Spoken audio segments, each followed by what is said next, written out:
আসসালামু আলাইকুম। আর কত দীর্ঘায়িত হলে একটা শিরোপা পাবে ইংল্যান্ড ফুটবল দল। হ্যাঁ, দীর্ঘ ৫৩ বছর হয়ে গেছে। এখনো পর্যন্ত শিরোপায় হরায় ভুগতেছে। লাস্ট ১৯৬৬ সালে শিরোপা পেয়েছিল এই ইংল্যান্ড ফুটবল দল। আর দীর্ঘদিনের সেই অধরা শিরোপাটা মনে হয়েছিল যে এবার হয়তো হ্যারি কেইনদের হাত ধরেই সেটা পেতে যাচ্ছে ইংল্যান্ড, কিন্তু না, সেটাও হলো না। ফাইনালে স্পেনের কাছে তারা ধরাশায়ী হলো ২-১ গোলে। আর সেখানেই বলা যায় যে এত লম্বা দীর্ঘায়িত জার্নিটার যে ভ্রমণটা, সেই ভ্রমণটা আরো দীর্ঘায়িত হলো ইংল্যান্ড ফুটবলের জন্য।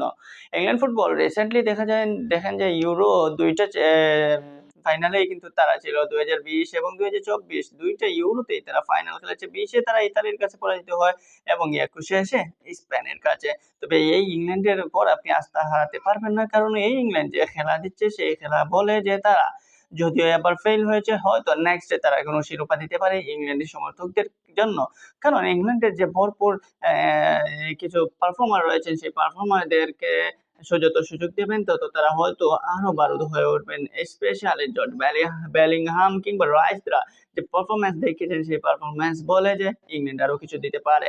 তবে ইংল্যান্ড টেকনিক্যালি কিছুটা পিছিয়ে পড়ে গিয়েছে ফাইনাল ম্যাচে স্পেনের কাছে। স্পেন যদি আধিপত্য, পুরোটা ম্যাচেই আধিপত্য দেখিয়েছে, যদিও সেখানে গোলের ব্যবধানের দিকে যদি না তাকাই বা লাস্টে যদি ইংল্যান্ডের পারফরম্যান্স দেখি, সেই পারফরম্যান্সে বাদ দিয়ে টোটাল পারফরম্যান্সে বলতে হবে যে ইংল্যান্ড তেমন একটা আশানুরূপ ফাইনালে যেরকম খেলা হওয়ার কথা, যেরকম দাপট দেখানোর কথা, সেই দাপট তারা দেখাতে পারে নাই। যদিও তাদের কিছুটা ভাগ্য তাদের সহায় ছিল না, যার কারণে গোলবারের একদম গোল হওয়ার উপক্রম। এইরকম অবস্থায় গোল লাইনের থেকে ফিরে আসে, বল আসে, বলটা ফিরিয়ে দেন যখন স্পেনের ত্রাতা হয়ে থাকেন এই দানি ওলমো। সেই দানি ওলমো যখন গোল দিতে পারদর্শী, তখন গোল বাঁচাতেও পারদর্শী, সেটা তিনি আবার দেখিয়ে দিলেন এবং সেখান থেকে স্পেনকে রক্ষা করলেন। 2012 এর পর আবারও শিরোপা এনে দিলেন স্পেনের ঘরে। স্পেন এই নিয়ে চতুর্থবারের মতো ইউরো চ্যাম্পিয়ন হলো। আর এই ইউরো চ্যাম্পিয়নের দিকে চেয়ে সবচেয়ে বেশি যে জিনিসটা, সেটা হচ্ছে তাদের যে পারফরম্যান্স, তাদের যে খেলার যে মন মানসিকতা, তাদের যে খেলার সৌন্দর্য, সেই সৌন্দর্যটা কিন্তু ফুটে উঠেছে। আমি বারবার আগেও বলেছি যে স্পেন সেই ১০ বারের স্পেন। হ্যাঁ, ৮, ১০ বারও যে যখন তারা ২ টা ইউরো এবং একটা বিশ্বকাপ চ্যাম্পিয়ন হয়েছিল, সেই ইউরোর ধাঁচের খেলাই কিন্তু দেখা যাচ্ছে এই স্পেন চ্যাম্পিয়ন হয়েছে। তবে দুঃখ ইংল্যান্ডের জন্য যে ইংল্যান্ড এত কষ্ট করে, এত পারফরম্যান্স করে টানা ২ টা ইউরোর ফাইনাল খেলেও তারা কিন্তু শিরোপাটা তারা গড়ে তুলতে পারে নাই।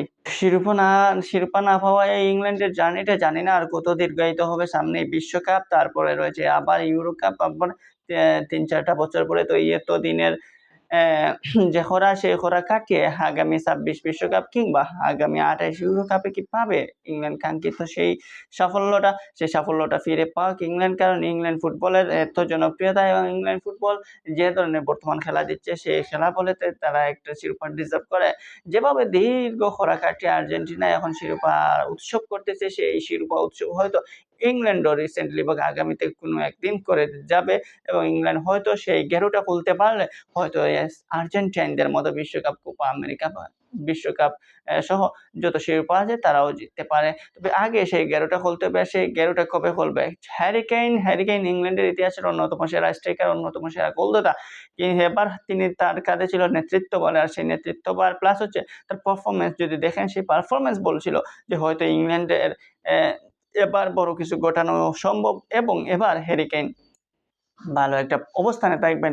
কিন্তু সেখানে ব্যর্থ হয়েছে জর্জ বেলিংহাম যদিও অনেক ট্রাই করেছেন, বা হ্যারি কেইন অনেক ট্রাই করেছেন, কিন্তু সেখানে ব্যর্থ হয়েছেন। হ্যারি কেইন বলেছেন যে দীর্ঘ ক্লান্তি নাকি তাদেরকে পিছিয়ে দিয়েছে।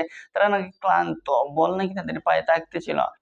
এইরকম একটা টুর্নামেন্টে এসে শেষ দিকে যদি আপনি গুরুত্বপূর্ণ মোমেন্টস সেমিফাইনাল, ফাইনালে এসে ক্লান্তির অনুভব করেন, তাহলে তো শেষ, ম্যাচটাই শেষ, সেটা টুর্নামেন্টটাই শেষ। আর সেটাই ঘটেছে ইংল্যান্ডের। ক্লান্তিকে ভয় পেয়ে এবং ক্লান্তিকে সঙ্গে নিয়েই মূলত হেরে বসেছে এই ইংল্যান্ড। আশা করি এই যে ভুলটা, সেই ভুলটা নেক্সট কোনো টুর্নামেন্টে তারা করবে না। তবে দিন শেষে শুভকামনা স্পেন এবং ইংল্যান্ডের জন্য, এবং ইংল্যান্ডের বিশ্বকাপ বা ট্রফির জার্নিটা আর কতটা দীর্ঘায়িত হয় সেটা এখন সময় বলে দেবে।